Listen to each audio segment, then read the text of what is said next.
اگر آپ کو سانس کے مسائل کا سامنا ہے تو کسی بھی شکل میں پیاز کھائیں۔ اگر آپ اچھے اور صحت مند بال چاہتے ہیں تو زیادہ سے زیادہ کھیرا کھائیں۔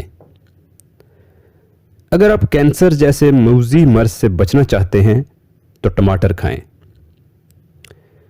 گردے کی پتھری کو تحلیل کرنے کے لیے اگر آپ کو شوگر نہیں ہے تو آم کھائیں۔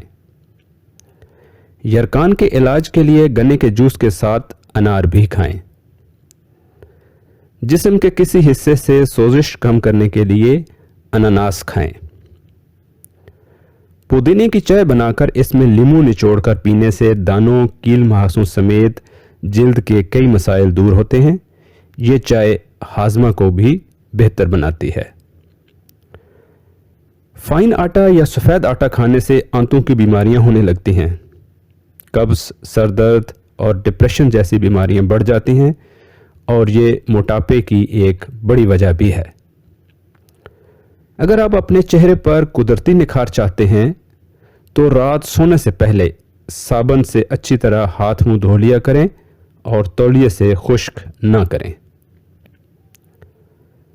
اگر کسی جگہ پانی زیادہ دیر کھڑا رہے تو وہاں پر سبز رنگ کی کائی جم جاتی ہے۔ اس کو دور کرنے کے لیے وہاں بیکنگ پاؤڈر ڈال کر 10 منٹ بعد برش سے اس جگہ کو دھو لیں۔ کھانا بناتے وقت سارے اجزاء ایک ساتھ ہرگز نہ ڈالیں۔ اس سے تمام اجزاء کا ذائقہ ایک دوسرے میں مل جاتا ہے اور کھانا مزیدار نہیں بنتا۔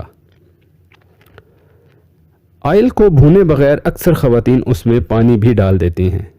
اس سے پانی اور آئل ایک دوسرے میں مکس نہیں ہو پاتے۔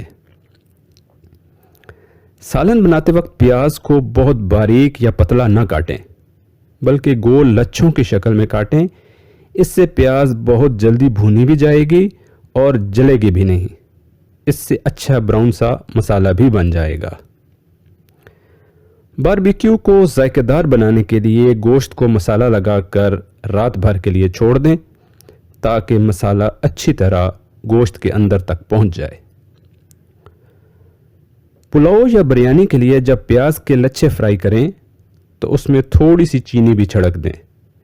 پیاز جلدی سنہری ہو جائے گی۔ سالن اگر پتلا رہ جائے تو اس میں 5 یا 6 عدد بادام یا کاجو کو پیس کر ڈال دیں۔ سالن گاڑھا اور خوش ذائقہ ہو جائے گا۔